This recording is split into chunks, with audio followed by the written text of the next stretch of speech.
Est-ce que t'as ton adaptateur, s'il te plaît? Ouais. Comme ça, je fais ça. Attends, tu m'as demandé ça en fait, j'avais marché la main et j'avais de la merde sur toute ma jambe. Le gars qui réfléchit à comment filmer l'interview, c'est moi. Le gars qui nettoie les crottes de ses chatons avant son interview, c'est Stéphane. Et l'histoire que je vais vous raconter, c'est donc la sienne. Là, on est chez lui, à Genève, le jour de son interview. Alors, je vais te brancher ça. Ah ouais, en mode pour avoir une voix vraiment suave et sexy. Et pendant que je prépare tout ça, il n'a encore aucune idée de ce que je vais lui montrer. À la base, je voulais juste filmer une course, 5 jours max. Mais il s'est passé un truc. Si t'es bon, moi je suis bon. Un truc qui m'a fait comprendre que filmer une course, ça ne suffirait jamais. Qu'il fallait raconter tout le reste. Parce que Stéphane, au premier abord, il a l'air plutôt lambda. La vérité, c'est que je connais personne d'aussi fou que lui. On va donc revenir 3 ans en arrière. Oh putain, mes cheveux. Oh là Et là. vous allez comprendre pourquoi cette histoire m'a complètement dépassé.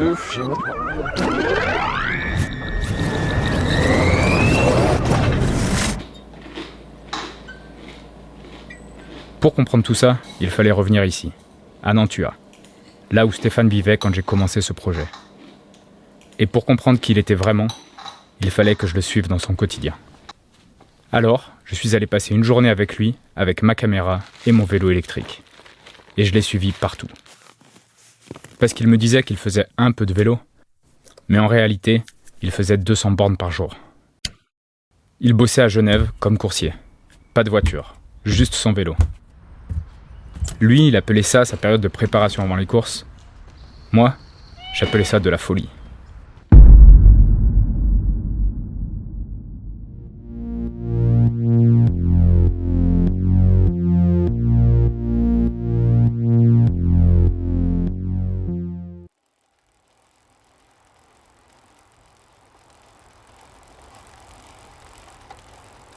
Je me levais à 5h et après je devais partir sur les coups de 6h pour être en ville à 9h.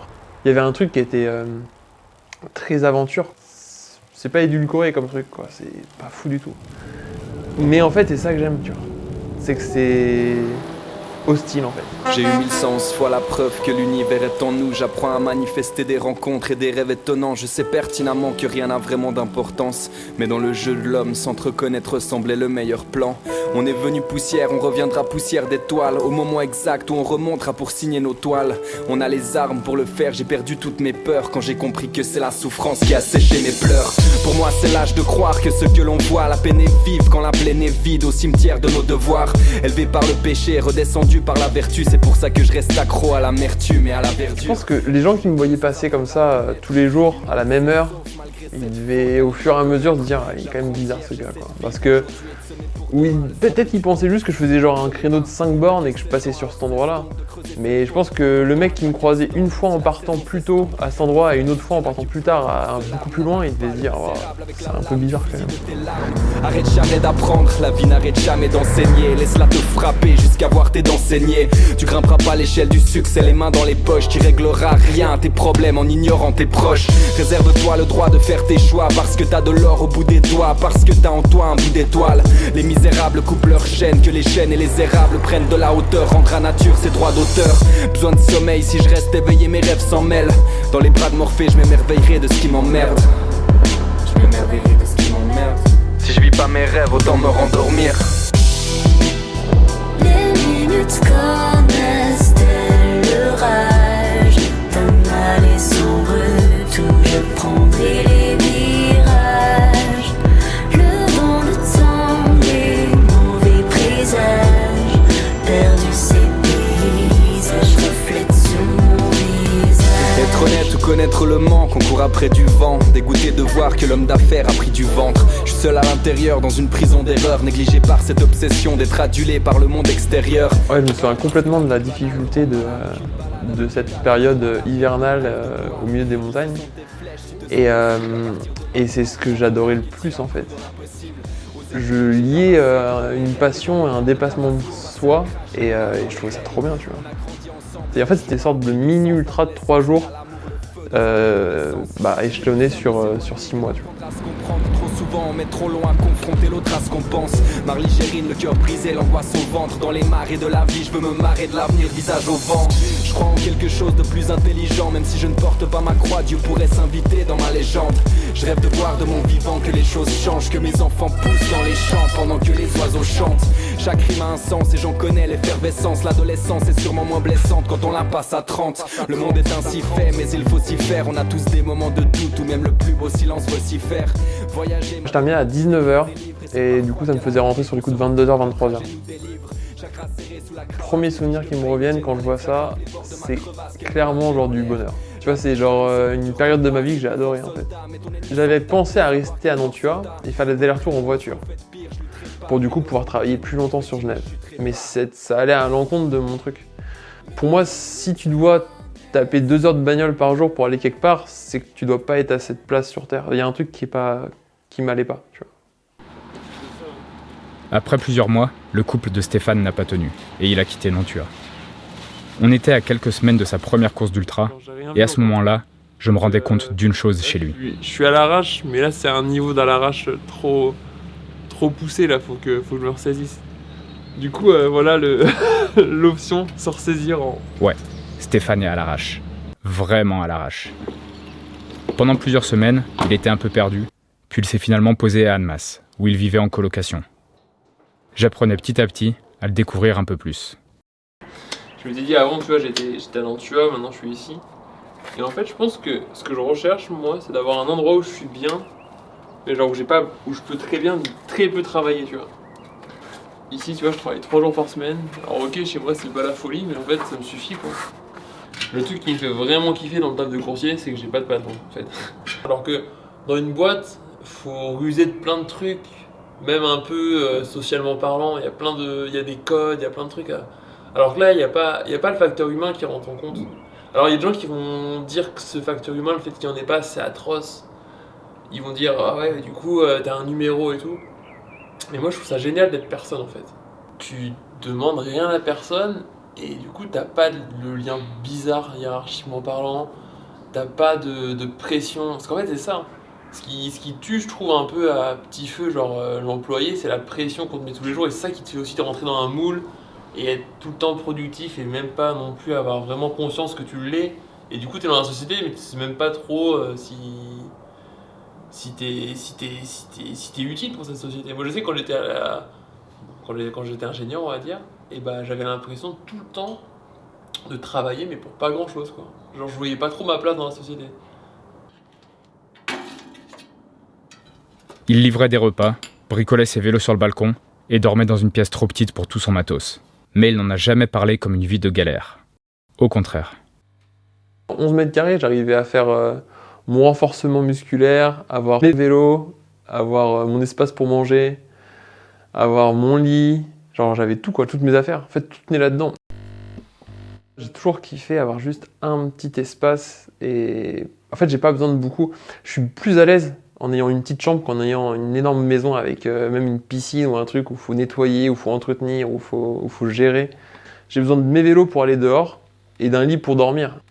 J'avais l'impression que j'étais dans une sorte de, tu sais, de cabane comme quand t'es gamin. J'avais ça à 32 piges, quoi. Genre, je trouve ça trop bien, tu vois. Comme quoi, en fait, tu peux complètement faire ta vie en fonction de tes envies et y a pas besoin de se dire, tiens, j'ai 35 ans, du coup, faut que je construise, faut que j'ai un super grand truc à moi et tout. Non, ça sert à rien. Moi, ça me va très bien d'avoir un petit truc. C'est dans cette chambre qu'il planifie son tracé pour la Desertus Bicus de 2023. C'était sa première course d'ultra de la saison. Une course en Espagne de 1400 km. Je n'étais pas présent pour documenter cette course. Mon plan, c'était de documenter la course suivante. Peu importe, je vais vous la résumer avec mes mots, mes dessins et les images de Stéphane. On est quelque part par là, à Anglette, où va donc être donné le départ de la Desertus. Stéphane, numéro 115, est plutôt confiant. Il est en forme. Le départ est donné. Mais son début de course est loin d'être optimal. Il n'a pas pris le meilleur itinéraire et se retrouve vite en retard sur les premiers. Puis après seulement 100 bornes, Stéphane est malade. Genre, vraiment malade. Bon, vous avez compris. Malgré tout, il donne tout pour remonter sur la tête de course, sans dormir, tout en étant malade. La mission s'annonce compliquée. Pourtant, il y parvient et se retrouve en tête avec Victor Bouscavet. Il ne reste plus que 300 km avant l'arrivée et il est toujours premier. Mais là, le genou gauche de Stéphane lâche complètement. Sauf qu'il est têtu et tente le tout pour le tout.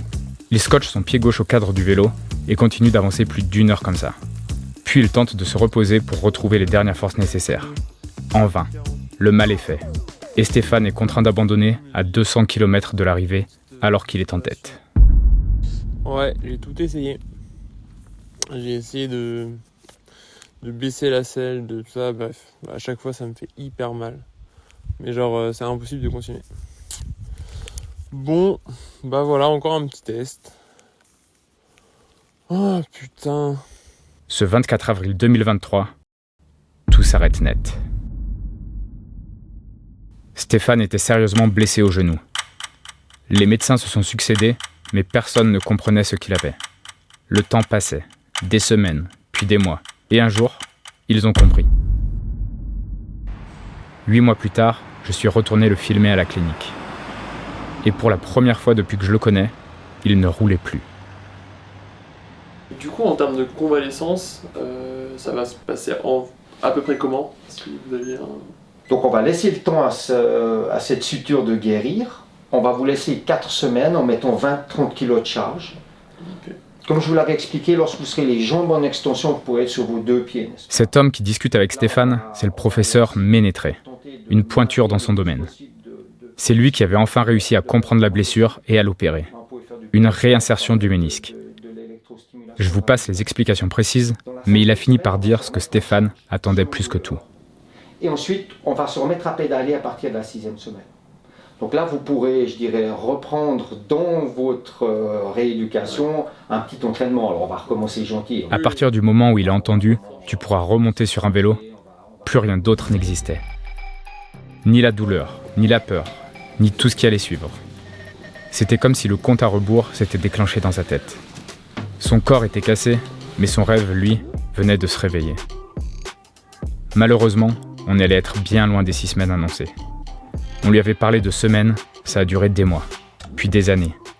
L'opération s'était bien déroulée, mais il y était allé trop fort sur la charge de rééducation. C'était une opération compliquée, donc il y a eu des rechutes, des moments de mieux, et donc du coup au final j'ai mis quasiment 1 an à me remettre et à pouvoir vraiment refaire du vélo comme j'aime en faire, quoi. Stéphane ne le laissait pas trop transparaître lors de l'interview, mais il me confiera en off que ces 2 années ont été en réalité une vraie traversée du désert. Et au total, les complications médicales vont l'éloigner des courses pendant 2 ans. Pourtant, il ne va rien lâcher pendant cette longue période de convalescence. Avec toujours cette obsession, revenir sur cette même Desertus Bicus et ne pas l'abandonner.